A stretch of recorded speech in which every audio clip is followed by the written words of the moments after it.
Picture this. It's 7 a.m. on a random Tuesday, and the front desk calls to tell you an inspector just walked into the lobby. Does your stomach totally drop, or are you completely chill? Welcome to this explainer on good manufacturing practice, or GMP inspections. Today, we're going to explore how to transition your manufacturing site from a stressful, reactive, cram-for-the-test mentality into a state of constant systemic compliance. We'll be drawing on expertly curated insights, diving specifically into Module 4 of the Regulatory Inspection Readiness course to really help you prepare your facility. Because whether you're dealing with the FDA, the MHRA, or European bodies operating under UDRELEX Volume 4 expectations, this preparation is exactly what separates a world-class facility from one that is just constantly fighting fires. All right, here's a quick look at where we're headed today. We'll start with the ICH-Q10 Foundation, look at the 5 types of inspections, dive into the 6 quality subsystems, talk about what true GMP inspection readiness actually looks like, and finally, bridge the critical gap between GMP and GCP. Okay, let's jump right into Section 1, the ICH-Q10 Foundation, the architecture of compliance.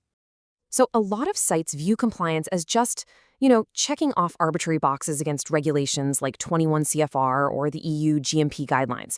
But ICH-Q10, it's fundamentally different. It's not just some optional, nice-to-have add-on. It is the absolute vital system architecture that makes your baseline GMP compliance sustainable and self-improving. It's basically the globally adopted playbook for an effective pharmaceutical quality system across the product's entire life cycle. And what's great is this aligns perfectly with the Pharmaceutical Inspection Cooperation Scheme, or the PIC/S framework. By harmonizing these standards globally, regulatory bodies ensure that the MHRA, the FDA, and those European agencies all expect the exact same high level of systemic maturity from you.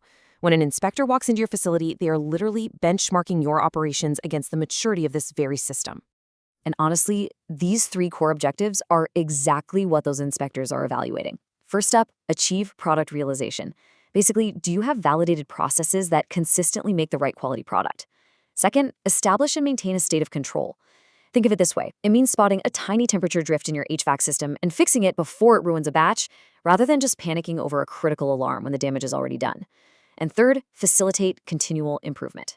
This is all about how you use your CAPA program, your corrective and preventative actions, along with management reviews to actually systematically reduce variation over time. Regulators aren't just looking at your finished product. They want to see how your entire system learns and improves.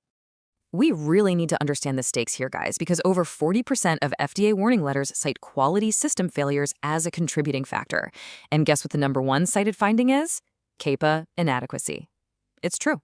So you have to ask yourself, are your CAPAs actually fixing root causes, or are you just creating a mountain of paperwork? Because if your site churns out hundreds of CAPAs, but your effectiveness checks show absolutely no reduction in process deviations, well, inspectors aren't going to see a robust system. They're just going to see a giant documentation exercise. Moving right along to Section 2, 5 types of inspections, navigating regulatory scrutiny. You can really see the risk escalate as we move down this list of the 5 inspection types.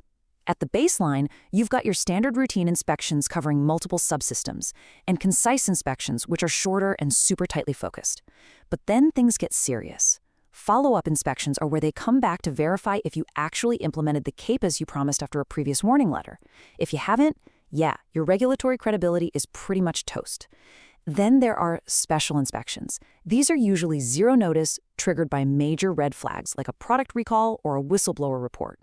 And finally, the big one, the Quality Systems Review, or QSR. This is a brutal 5 to 10 day deep dive into your entire quality system. It places a massive internal drain on a facility, often requiring an all-hands-on-deck response that pulls your absolute best people completely away from their daily manufacturing duties. Which brings us to Section 3, the 6 quality subsystems, the FDA framework. So over the last couple of decades, regulators have totally flipped the script. They moved away from checking things product by product and shifted to a comprehensive system-by-system approach. They evaluate these 6 core areas: your overarching quality system itself, facilities and equipments, materials, production, packaging and labeling, and laboratory controls. And they are all intimately connected. Let's say you have a failure in your materials subsystem, like receiving a totally out-of-spec excipient from a new supplier. If your overarching system isn't robust, that bad material cascades straight into production, ruins a whole batch, and ultimately triggers a massive panicked investigation in lab controls. Regulators are essentially checking if your quality system is designed to stop that initial material failure from ever hitting the production floor in the first place. So, how does an inspector actually tackle this? Well, they usually kick things off with a Phase 1 inspection, closely scrutinizing your quality system plus one other high risk subsystem. Now, if they peek in and find a massive backlog of open CAPAs or non existent management reviews, boom, that triggers a Phase 2 inspection. Suddenly, they're expanding the scope to intensely evaluate all 6 subsystems. They'll bring in more inspectors, stay much longer, and your risk of a warning letter absolutely skyrockets. Honestly, a Phase 2 escalation can bring your daily operations to a grinding halt, which completely wrecks your supply chain predictability. Let's dive into Section 4, True GMP Inspection Readiness, the Culture of Compliance. Okay, think back to that scenario we started with. Would your site actually pass a GMP inspection at 7 a.m. on a random Tuesday? Because true inspection readiness is not about deep cleaning your clean rooms the week before an inspector shows up, or briefing your staff on how to present a temporary compliance facade. It's a permanent 24/7 state of systemic compliance. It means your batch records are flawlessly complete, your deviations are closed out on time, and your SOPs are totally up to date, whether an inspector's in the building or not. You absolutely have to be ready for that unexpected knock on the door every single day. To actually survive that 7 a.m. Tuesday test, you need to run a robust mock inspection framework at least 12 weeks prior to any anticipated visit.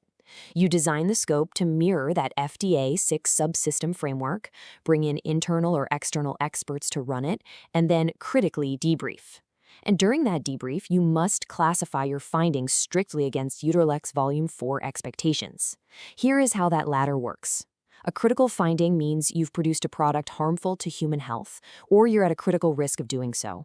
A major finding is a significant noncompliance with Uterlex Volume 4, or a combination of several minor deviations pointing to a systemic failure. And a minor finding is simply a departure from good practice that isn't expected to affect the product. Categorizing these accurately gives you a true picture of your risk profile, and that 12-week buffer gives you ample time to implement and verify your CAPAs before the real inspector ever shows up. Finally, we arrive at Section 5, Bridging GMP and GCP, the Dual Site Challenge.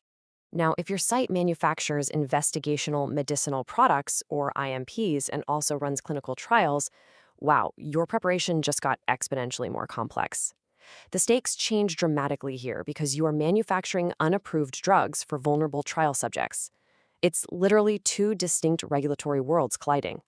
Good clinical practice, or GCP, is laser-focused on subject safety and protocol adherence.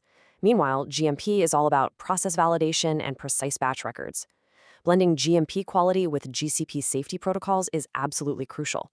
If you try to run these as separate siloed systems, you're going to create dangerous blind spots. And regulators absolutely have the authority to conduct combined inspections to audit both clinical trial conduct and manufacturing quality simultaneously.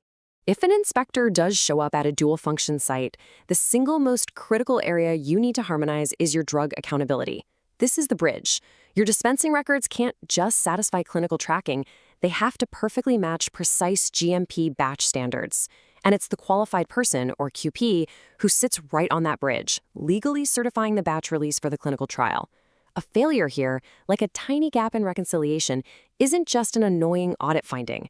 It totally compromises the integrity of the clinical supply chain and can instantly wipe out years of incredibly vital clinical trial data. Which leads us to a massive, foundational truth in this industry, summed up perfectly by this insight. Build the culture. The compliance will follow.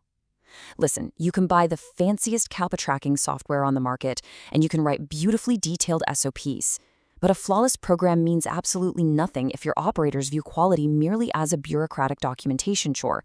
Systemic readiness requires a real culture where your operators feel totally empowered to flag anomalies the second they happen, not out of fear of punitive action, but out of a fundamental commitment to patient safety. Build that culture, and I promise you, the compliance will naturally follow. So, I want to leave you with a question to reflect on. Are you just documenting your compliance to survive the next audit? Or is quality actually baked into the DNA of your daily operations? Here's a challenge for you. The next time a deviation pops up on the manufacturing floor, just step back and watch how your team reacts. That reaction, that is your true state of readiness. Thanks so much for joining me for this explainer on GMP compliance inspections. Now get out there and take a hard look at your own quality subsystems.